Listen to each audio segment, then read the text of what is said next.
The ploughman homeward plods his weary way. Way back in the 18th century, when Thomas Gray wrote his famous elegy, this was the picture on the farm. When the farm worker's life was all work and bed and then work again, for little gain and with little pleasure, apart from the satisfaction of a hard job well done. Today, life on the farm tells a different story.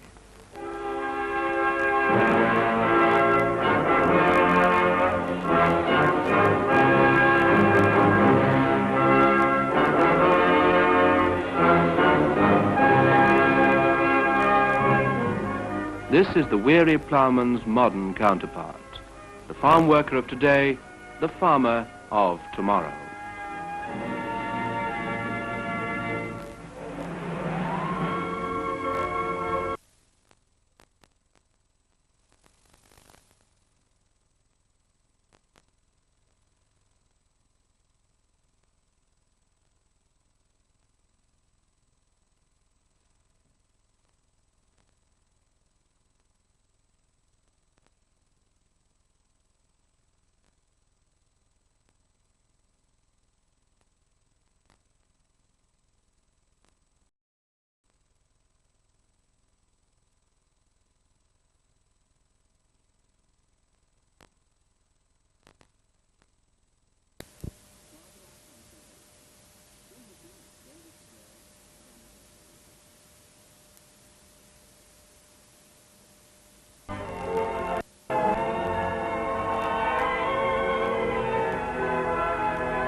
No, some things will never change, and we're all the better that it should be so.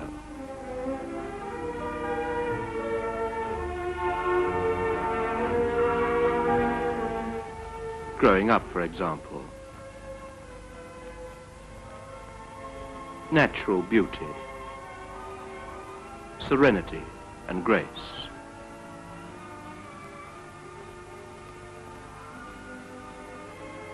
But there is a miraculous change in the way this land has been developed and farmed in recent years.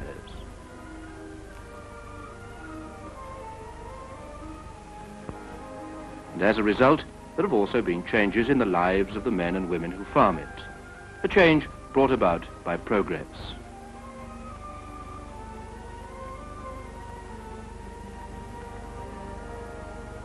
This is the story of Herefordshire farmer Peter Fraser, of how he and Mrs. Fraser achieved their ideal and put a far-seeing policy into successful practice. The policy of farming and planning for the future by placing faith and confidence in the farmers of the future. The young men in agriculture. This is where the whole project began, at Peter Fraser's desk. And here he is now to tell you his story. 15 years ago, my wife and I started farming here in Herefordshire at Westhide. And we knew what we wanted from the beginning. We wanted to make here a model farm, full of the very latest equipment that we could get hold of. And to match that equipment, we knew, even then, that we needed technology, modern technology to match that equipment, and to match also the speed and movement of British agriculture in forward thinking. And for that, we knew we needed young men, trained young men from university, college, farm institute, in order to carry our ideals into practice. We knew very well there were keen, efficient, and thoroughly responsible young men anxious to get practical experience and apply their own ideas. Well, they had got the forward-thinking techniques at their fingertips, but no land. We got the land, but we hadn't got 4 years college experience immediately behind us. Surely a get-together must be beneficial to all of us, we thought. This is the story of how the plan worked out. First, to get hold of the right type of youngster. And the obvious thing to do was to approach the right people and ask for their help. And I must say, they were most cooperative. There were the colleges, with great traditions, where some of the best brains in future British agriculture are to be found. There were keen, efficient young men being trained in farm institutes. But that's enough from me. Let some of the young men tell the story for themselves. There's one coming across the lawn here now. His name is Peter Clews. He's been with me for 7 years.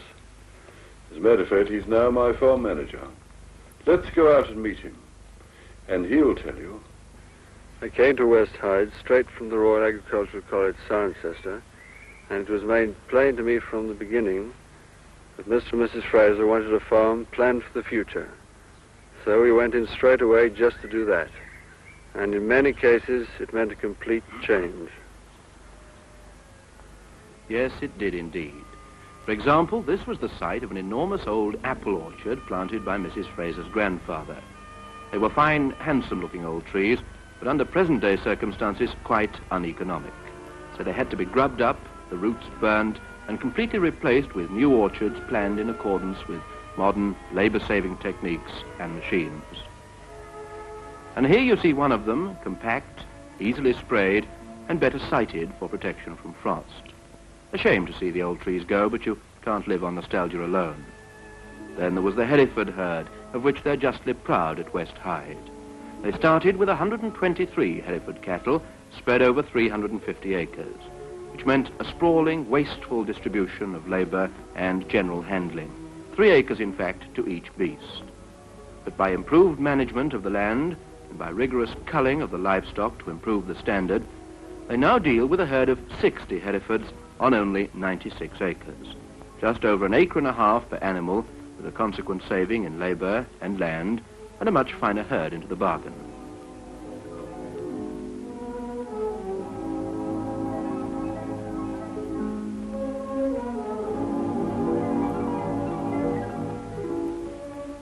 They're breeding for the future, too. Wally, the herdsman, reckons that these little chaps will grow into champions of tomorrow.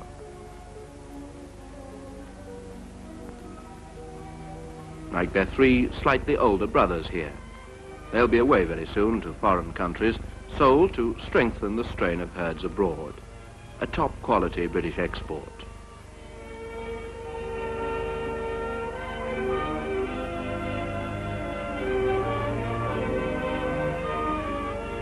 And here's Dad, the pride of Westhide, and an acknowledged champion.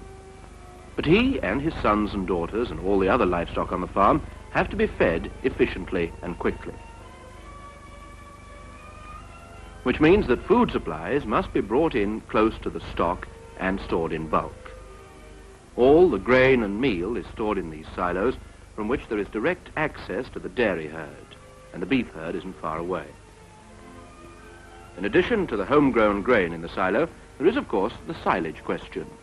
With so much stock to feed, they reckon to make an average of about 900 tons a year of good, rich silage.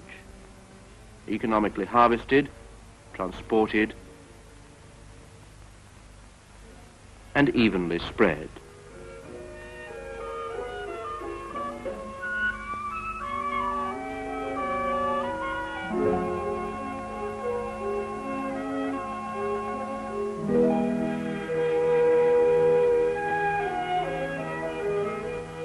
Then consolidated to provide high-protein feed for the year ahead.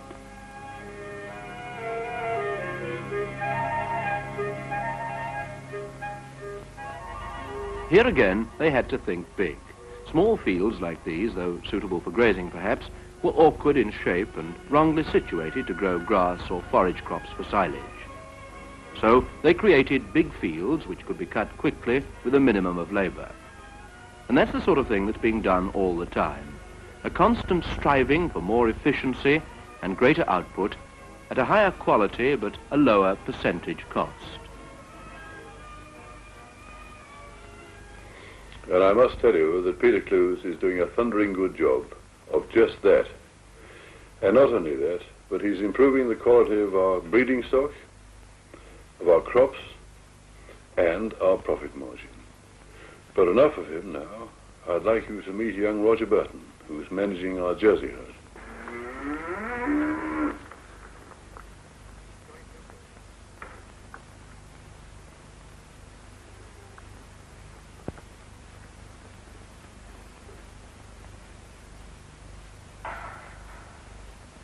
No, it wasn't always like this, as Mr. Fraser says.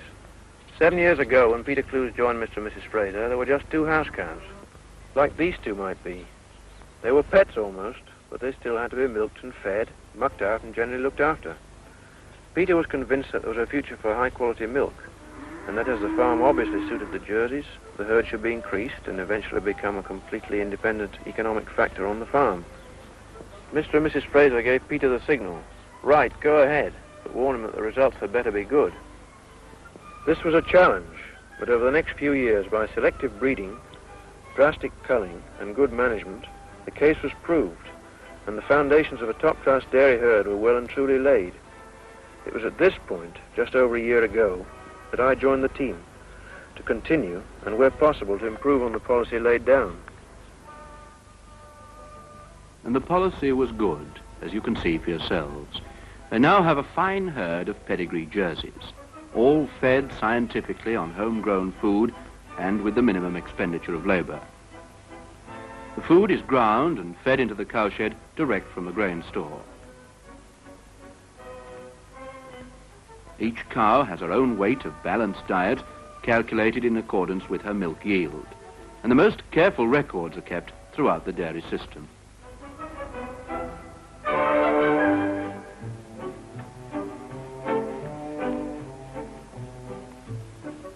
In this modern-style milking parlour, planned and built years before it became the accepted pattern on so many farms, Roger Burton can milk his whole herd hygienically, speedily, efficiently, and again with the minimum of labour.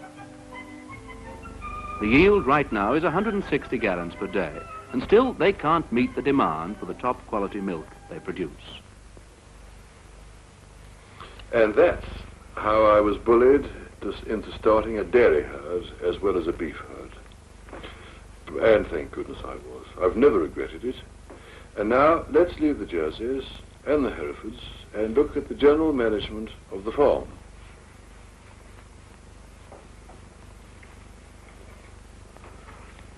Now Westhide is really 3 farms which we run as one unit under the management of Peter Clews with the assistance of 2 bailiffs. And as the farms are here, here, and here, Peter has to start planning his day pretty early. Let's go out and meet him now with Trevor. Well, we'll carry all the salaries today, Trevor. Send Bob Eden down there. Right. And George is carrying on with the disking down the upyard. Good. How's it going? Well, the job's going fine, but I doubt if it's quite deep enough. I see. Well, I'll slip down there straight away and see what it is like. If it isn't deep enough, you can send Spriggy down there with the scaffolds in front of him. Fine. Well, I shall have to be going. My chaps will be wondering what to do. I think that's all there is. Oh, no, just a minute. Sheep. Grazing. What about it? Well, I'm moving them on again today. Good, good. Oh, and don't forget young George is getting married next month. No, I won't forget. I've been invited to the wedding. But what I meant was about his cottage. Yes, don't worry about that. Tell him not to worry. It will be ready. And Charlie's making a very good job of it. Oh, that's good.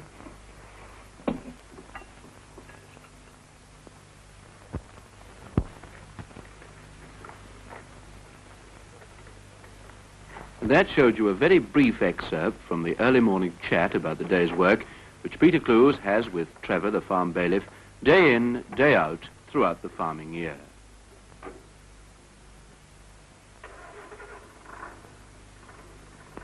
Now Peter will set off for the other side of the farm, leaving Trevor to see to some of his own men.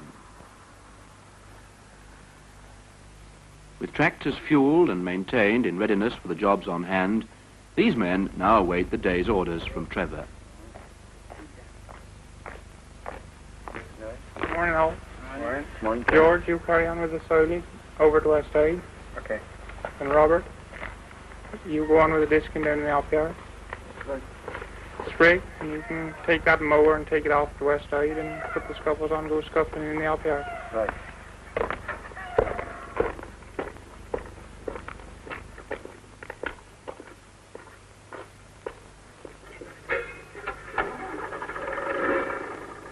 George and Bob, by the way, are brothers. One day they hope to have a farm of their own when they've absorbed all there is to learn here at Westhide. Bob goes to night school and is learning like mad. He's going to be the planner, he says. George, who put his theories into practice. Young men with young ideas and great enthusiasm, already looking ahead to their own future and preparing for it. And so the daily round is underway bright and early. Every man knowing what he's got to do. Every man getting ahead and doing it.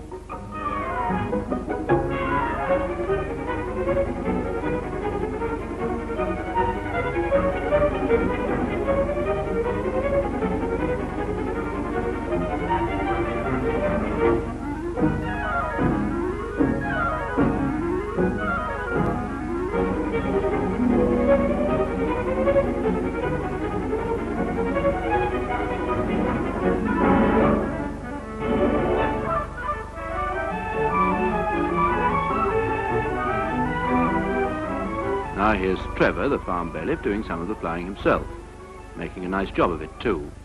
But I thought George was detailed to work on that. So where is George then? Doesn't seem to be anywhere about. Oh, but he must be. This is his fiancée bringing him a spot of nourishment by the look of things.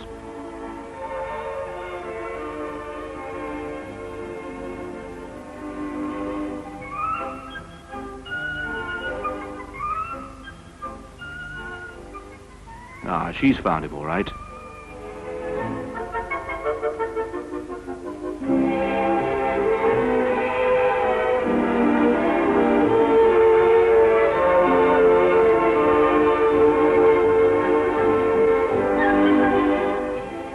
Well, I don't know what she's brought him for lunch, but he's certainly making a meal of that.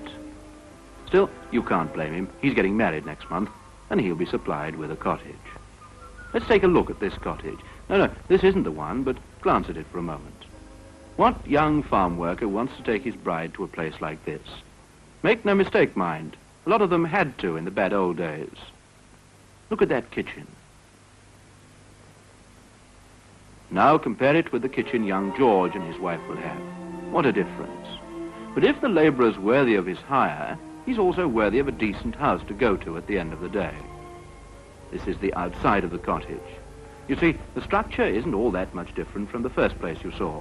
But a first-class craftsman like old Charlie and some imaginative planning, well, it's incredible what can be done outside and inside to make new cottages out of old.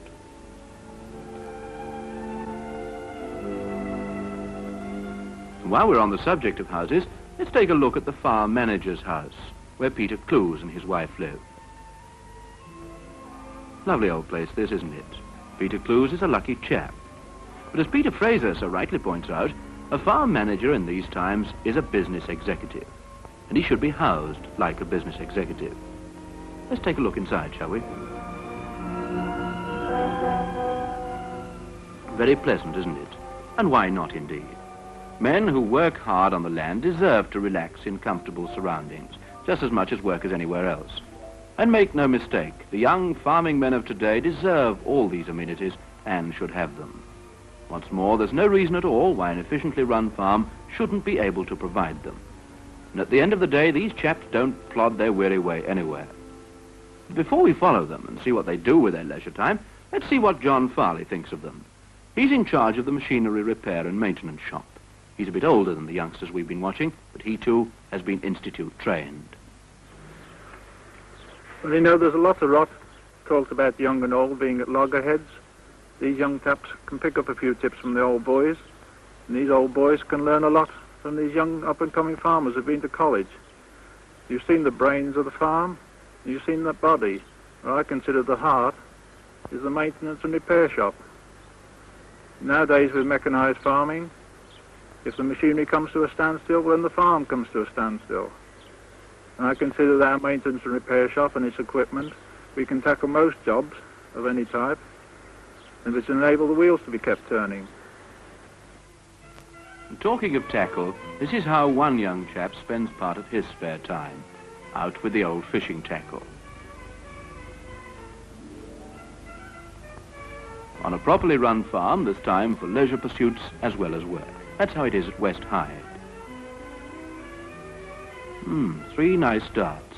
he obviously gets time to practice. Nothing very weary looking about them all, is there? Been expending energy all day, but not wasting it. So they've plenty left over to enjoy themselves. Yes, and in spite of a full, busy life, Mr. and Mrs. Fraser themselves have their leisure moments. Their hobby is training these lovely dogs for field trials. And very successfully they do it, too.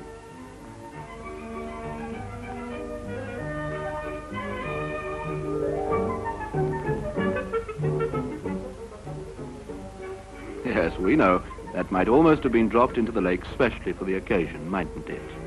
But these dogs are being trained, remember.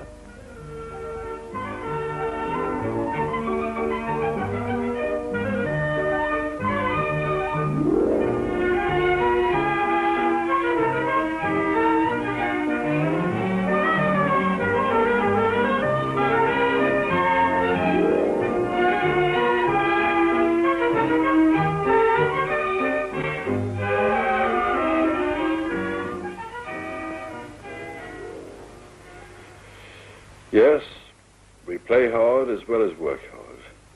But it's a great life, and none of us would change it for anything. Now, you may think we have painted a rosy picture of life on the land. But why not? That's how it ought to be, and that's how it can be. We've proved it. After all, farming is a business, and must be run by people who know their business. It's got to be carried on with enthusiasm, drive, efficiency, and economy by the farmers of the future, working hand in hand with the look-ahead farmers of the present.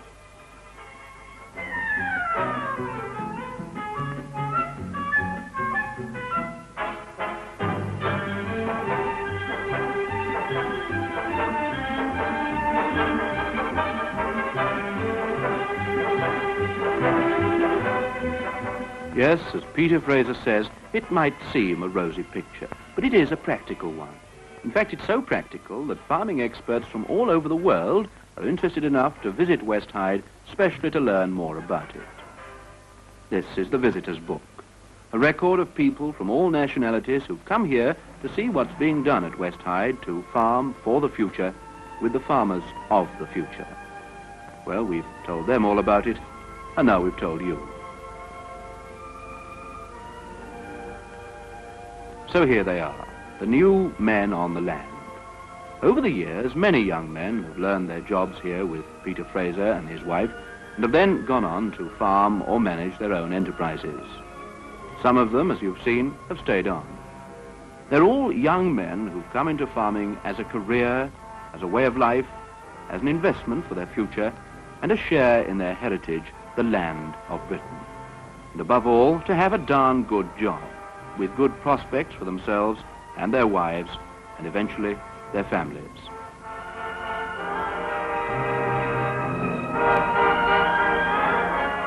Good luck to them all, the new men on the land.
When the world was new, great continents of rock were formed, and as the earth cooled, the rocks were heaved up into mountains. Snow fell on the mountains. It melted, and the water ran down into rivers. The rivers ran down into seas, and the water was drawn up by the sun and ran down again.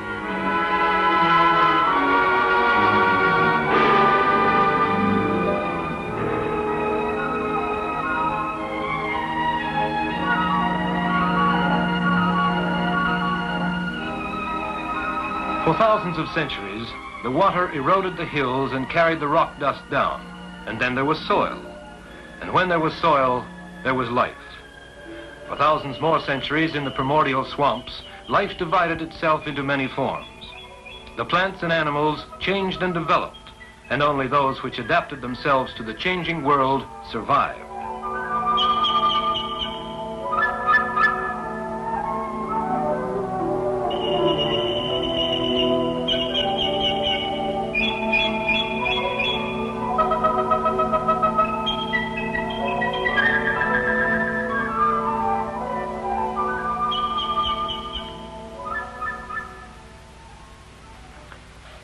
The first men were nomads, wandering over the surface of the earth, following the game, and later pasturing cattle. So today do the Maasai tribesmen of Kenya. They are fearless in defense of their cattle.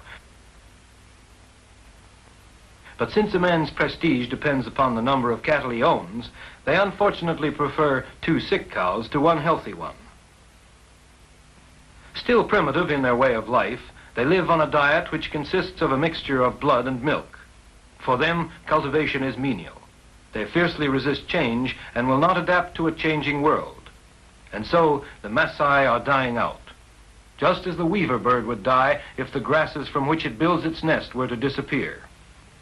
Not far away, beyond the Flamingo Lakes, lives another tribe, the Kipsigi.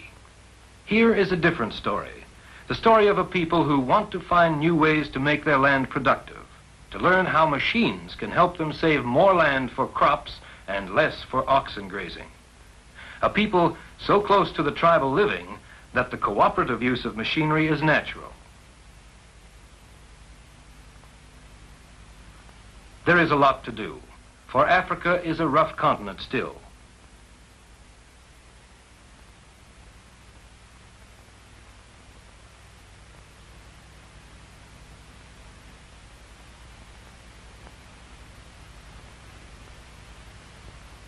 There are fields to be made and fences to be strung. The new machines do more than the witch doctor's magic.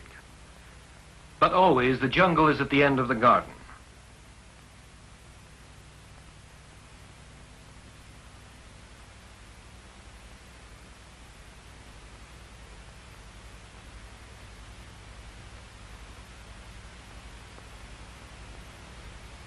Here there is still scope for pioneering, for so little of the continent is growing food. With the torrential rains and high winds, there is erosion. There is need for experimenting with new crops to cover the bare land, crops which will fit usefully into the pattern of rotation. Like Napier grass, which cuts the hands and therefore needs special mechanical means of cutting. Soil with high humus content suffers little from erosion, but in the tropics, humus disappears rapidly and has to be replaced. Hemp is the usual legume used, but when the rains break, it is no more than a seed. If the experimentation is successful, the new crops will help to hold the soil. Today, the farmers of Africa are finding the new ways they need to prosper. Just like those who work and love their land the world over, they are learning to use the new knowledge of agricultural science, while they still retain their own traditional way of enjoying life.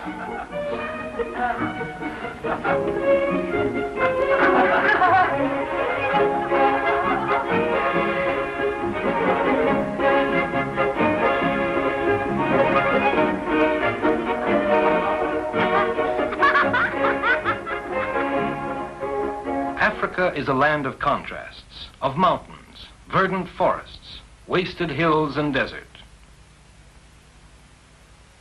In Arabia, there is desert too. It seems impossible that such uncompromising country can be turned into productive land. Here, for thousands of years, the sun has beaten down on the walled cities built of mud. These people have lived for centuries by trading across the Indian Ocean.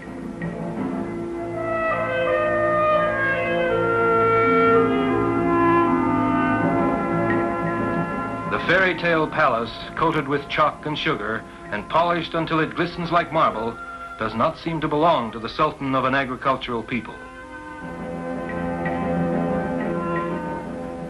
But it does rain here in the hills about 3 days a year, and then the floods come down. If the water is diverted onto the desert, cotton will grow. With the help of machines, in 4 years, 5,000 acres have been put into production, and capital loans needed for mechanization have been paid off. The Arabs are traditionally camel men, but now they are learning to look after their machines just as well.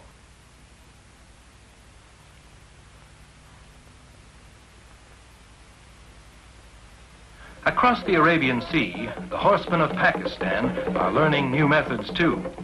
The bullock and the machine are used for work, while the horse remains a creature of sport and transportation. In the north of Pakistan is the Punjab, the granary of the subcontinent. Here the farmer finds that through the use of his tractor, he is able to produce a better second crop more efficiently and more easily than he ever could through the use of bullocks. Along with the new machinery, new methods such as irrigation are helping him make his land more productive.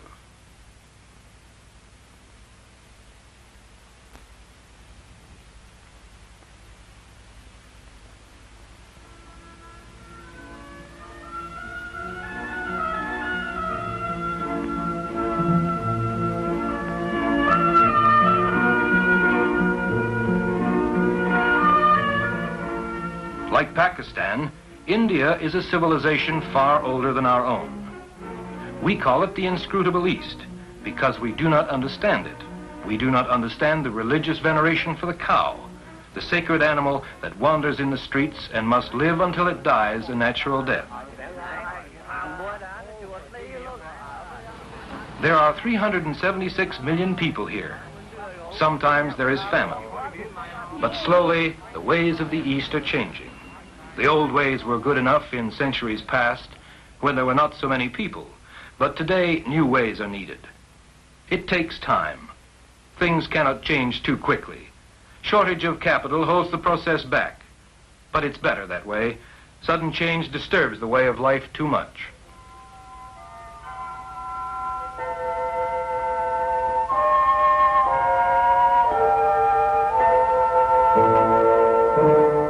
Centuries of tradition, mysticism, and belief in a certain relationship between man and nature are not to be cast aside lightly. There must be time for the old ways and the new to be brought into balance.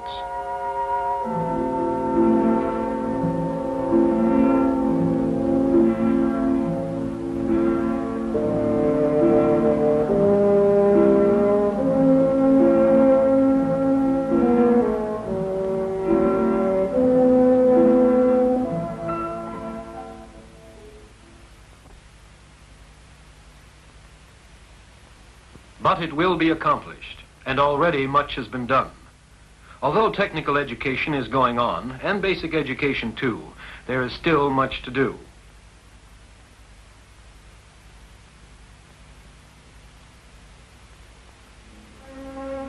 Many of the people are tied to a traditional way of life. They believe that poverty is fate, and can only dream of better things. Such products as meat, eggs, and milk are needed to prevent the disease and death amongst their youth. Although India has more cows than Russia and the United States together, yet there is a shortage of milk. Working animals need a lot of land to live on, but the result of their work is so little. Not only that, the tools they have to work with are too primitive to feed the 376 million well.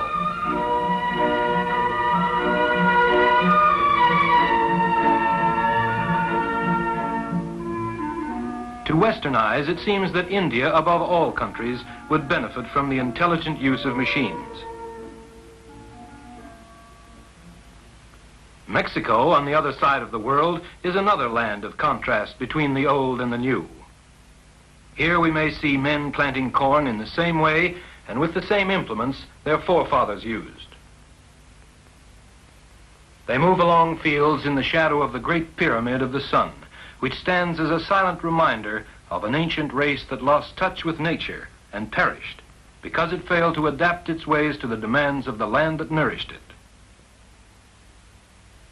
In Mexico today, the younger generation see and evaluate the new methods of cultivating the soil and look forward to a resurgence of its fertility.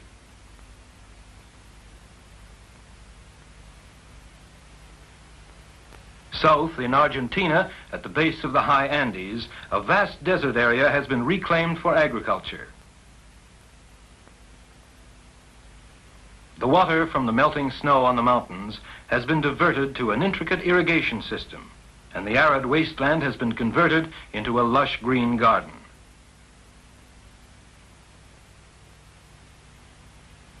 One vineyard alone covers 3,500 acres, the largest single vineyard in the world.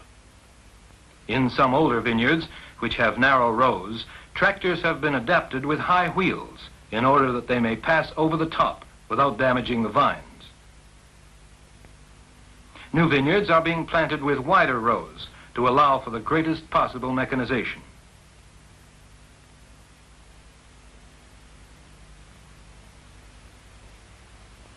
But there is no device invented for picking the grapes. At harvest time, the pickers come from far and near. This sunny land in the lee of the mountains is regaining its lost fertility because the people have learned to work with nature instead of against it. By bringing water to the desert, a new life is opened to hundreds of families.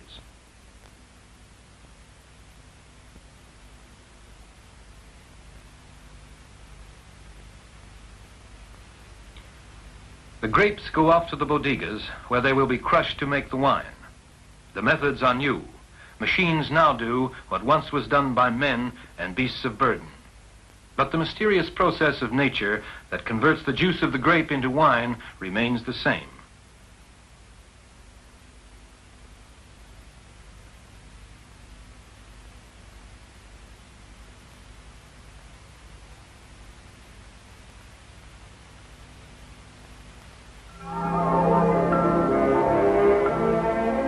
Across the South Atlantic in South Africa lies Table Mountain, and beyond, another great wine country. Here are old Dutch homesteads set in the midst of luxuriant growth, laden vineyards and sunshine. The grape-growing lands of South Africa and Argentina lie south of Capricorn, almost the same distance south of the equator as Spain and California lie north. Perhaps it is something in the length of sunshine that works the magic of the grapes. Not so important here, but farther inland in the dry Cape Mountains, farming depends entirely on irrigation.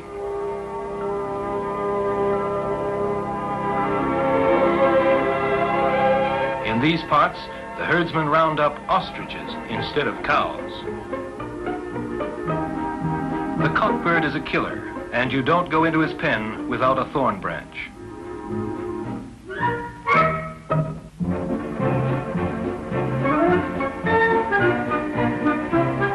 Ostriches have their plumes clipped at regular intervals, but the demand is not what it was. And so ostrich farming is dovetailed with other crops, such as lucerne, which can be baled and sold for dairy feed while the big birds live on the stubble. Again, we see the pattern of scientific farming emerging. North now to Denmark, homeland of some of the best farmers in the world.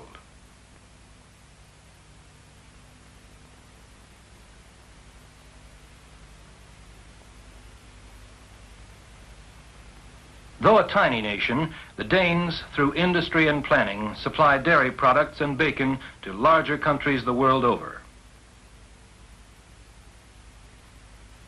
It is sugar beet lifting time.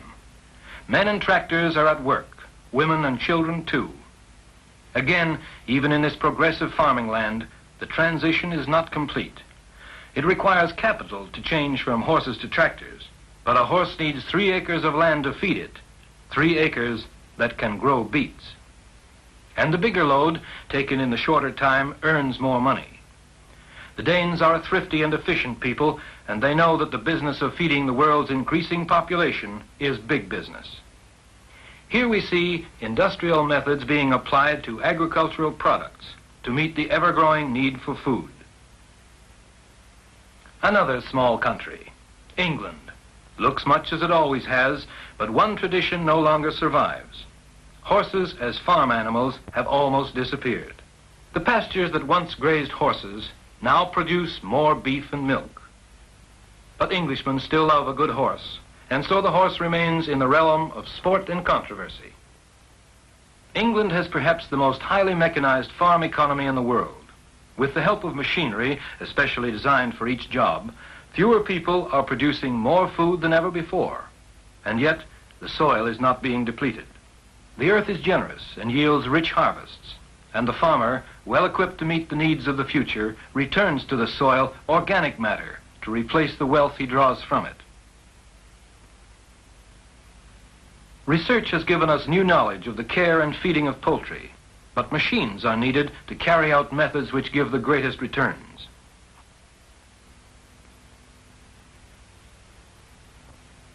Winter and summer, the work of improving the land for agriculture goes on.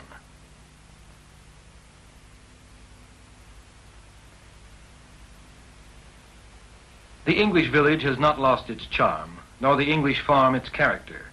But there is more leisure now to enjoy farm living, and every hour of work is more productive. Over much of the northern half of the world, the greatest harvest from the earth is forest wealth. Tractors adapted for snow purr over the trails of Norway, Sweden, Canada. It's a simple matter to change wheels for skis or add wheels and tracks. In logging, the machine proves itself time and again. Processes which were once slow and time-consuming now become easier and faster. Heavy work can now be carried on, much aided by the use of specialized machines.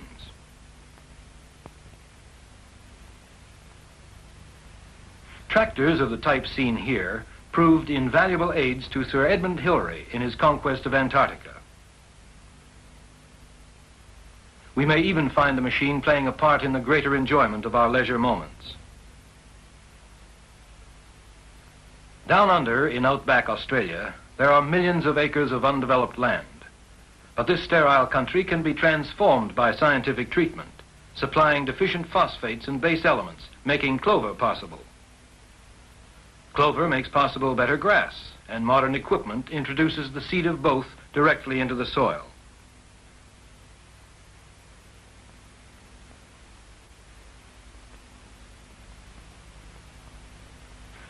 But the latest development in what is really a pasture revolution is water harvesting. Since every drop is precious, the rain is stored and evaporation is reduced by covering the surface of the reservoir with acetyl alcohol. Through the year, the water is used as it is needed.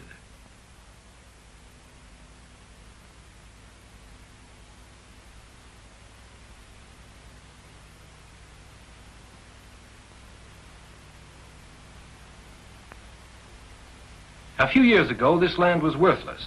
Now it supports the fine dairy cattle literally in clover. In 8 years, the pasture acreage has increased from 14 to 24 million acres, and there is still room to expand. The small islands next door have very different problems. The snow-capped mountains of New Zealand provide natural reservoirs, and the rich valleys pasture millions of sheep.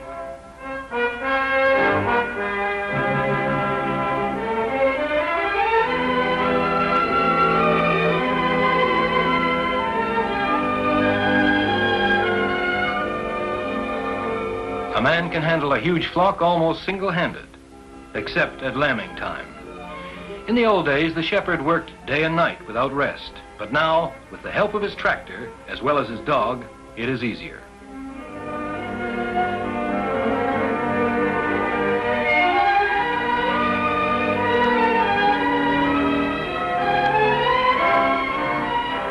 Even the 2-hour lamb has a cradle, centrally heated from the radiator.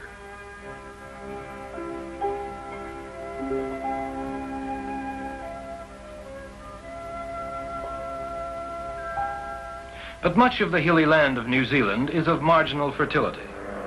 With the wonder of the air age, it is possible to supply the deficiencies by top dressing. It's a dangerous job, insurance is heavy, and the plane is expensive, so the contractor makes the time wasted in the turnaround on the ground as short as possible. A plane must spread 30 tons a day to pay its way.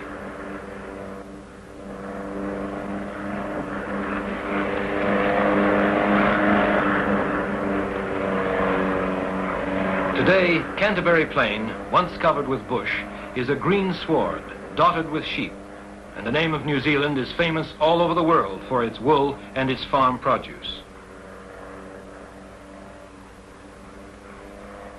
In North America, through the use of new and ever-improving farm machinery, the farmer has gained far more leisure time than he has enjoyed in the past. Here we find a farm economy which depends greatly on highly geared mechanization to ensure greater produce and conserve already rich resources.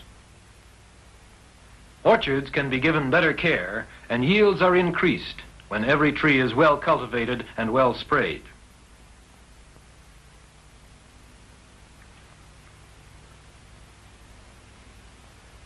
A giraffe, worked hydraulically from the tractor's power takeoff and controlled by the feet and knees, leaves the hands free for thinning or picking fruit.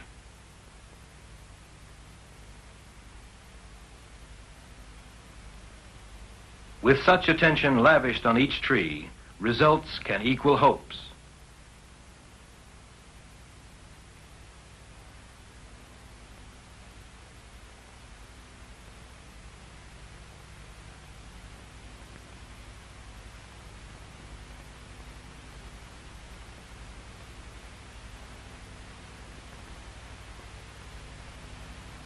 If there is need to lay water to new pastures, there is a device which will do the job.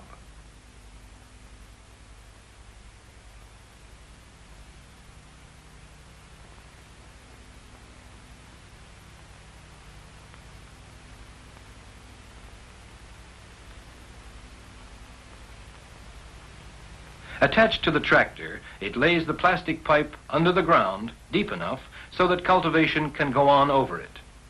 Machines are making possible revolutionary practices like mechanical grazing. The fresh-cut grass is brought to the cows, and with this controlled feeding, milk production is sustained in summer.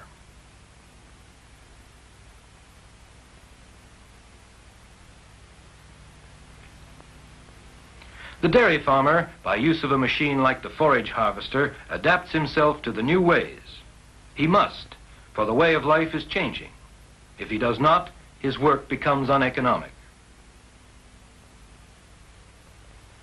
Now let's take a look at Detroit, Michigan, one of the most highly industrialized areas in the world, with probably the highest average wage rate.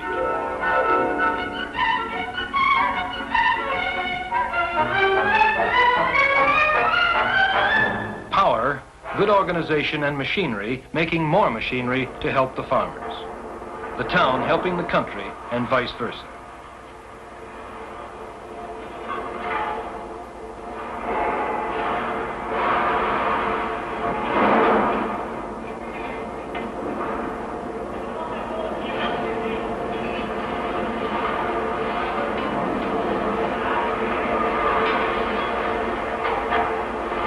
Here, one can soon come to worship machines, forgetting that they are only a means to an end.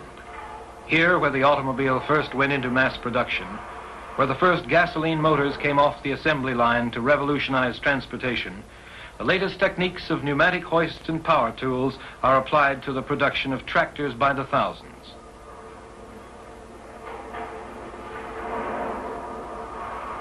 This is the basic unit, the workhorse of every nation in the world today.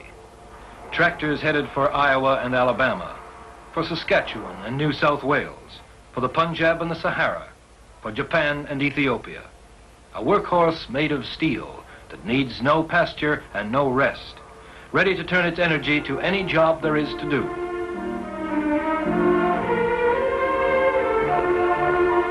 The land is something we hold in trust for the future. As the population of the world is steadily increasing, it is necessary to think not only of production today, but of greater production tomorrow. Everywhere in the world, machines are making possible increased fertility.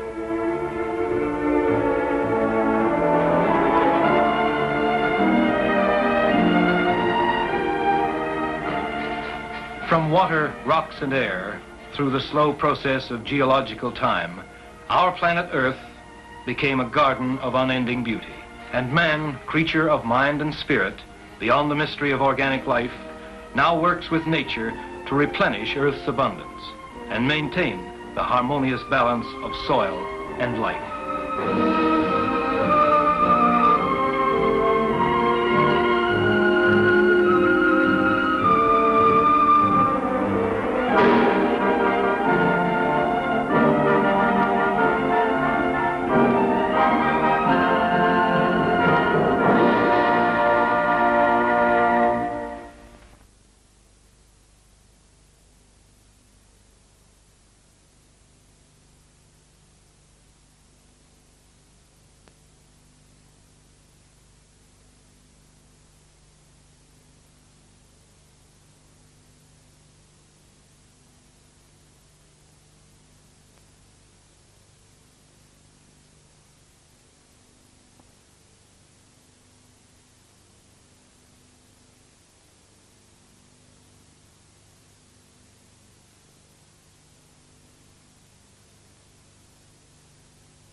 But there's a problem we're having to face right now. We set the depth on the stop, so when we move on, the trial, the first bit will be setting the depth. So if Mr. Bellow would like to move away on draft control, if you find that the implement is not going deep enough... Handling a farm tractor in the many roles it can serve is child's play for Mr. Bellow from Nigeria. But making sure it always is able to perform its function when required calls for a much deeper knowledge of how the machinery works. Mr. Bellow is one of 12 overseas students in his group, attending a 10-week course on the efficient operation, care and maintenance of farm machinery. The school is run by Massey Ferguson, manufacturers of a wide range of farm implements, and some 2,000 students from the United Kingdom and abroad attend courses here each year. Many of the overseas students are sent by their own governments, while others, like Mr. Bellow, are here on a British Council grant. The course is divided into 3 areas of concentration: field work, workshops, and the classrooms, where with the aid of working models, the control mechanisms and hydraulic systems can be studied in greater detail. Other students on the course have come from Ethiopia, Zambia, and Uganda. Now we are going to imagine that we have moved out of our sand and we are going to hit a patch of clay. Now, Mr. Mumpy, what will happen when we get an increase in draft force down the top link when we hit the patch of clay? What will happen to the plough? The plough will come out of the ground. The plough will come out of the ground, yes. And in order to maintain our correct working depth, what must we do to the tractor to get the plough? Using the draft control lever, shall push it down its quadrant.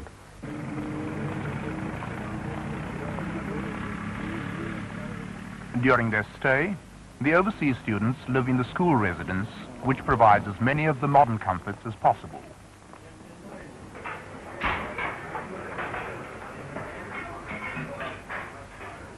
Besides the canteen, there's a lounge in which to relax, and a combined bar and games room which offers billiards, table tennis, or the more relaxed concentration of a game of chess.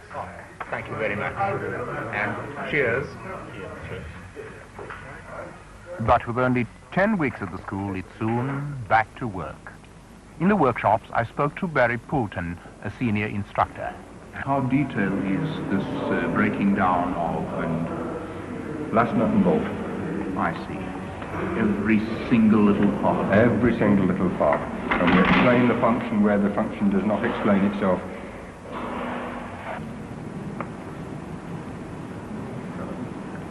Everyone happy with that? Let's put it on then.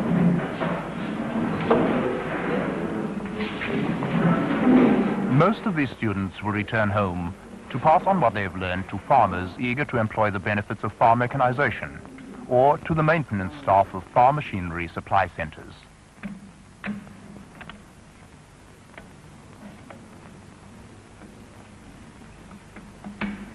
As the use of machinery on the farm increases, the agricultural economies of Africa may soon provide work for monsters like this.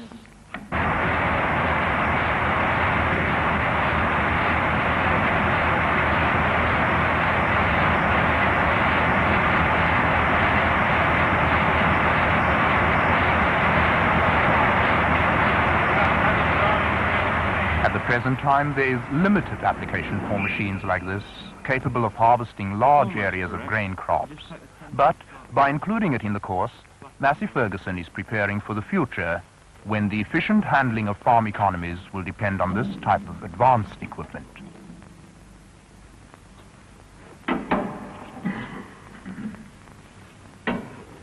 Let's have a look at the manual adjustment. It's most important that you should understand this. For the immediate future, machines like this will most likely be made available from government centres and be cared for by people like Keith Rukeya from Uganda. Speeding up or slowing down the fanning mill.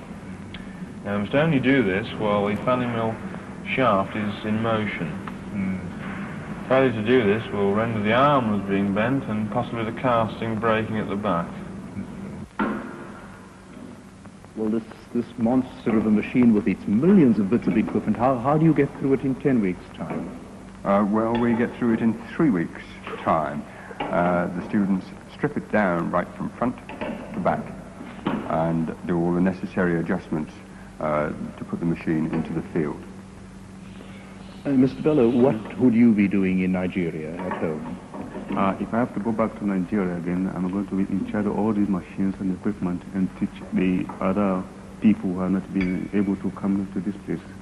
And how valuable have you found this course? It's very, very, very interesting indeed.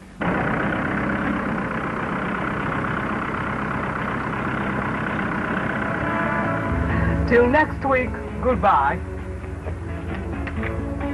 And whatever form of transport they reach us, the address for letters is London Line, P.O. Box 48, London, SE1, England.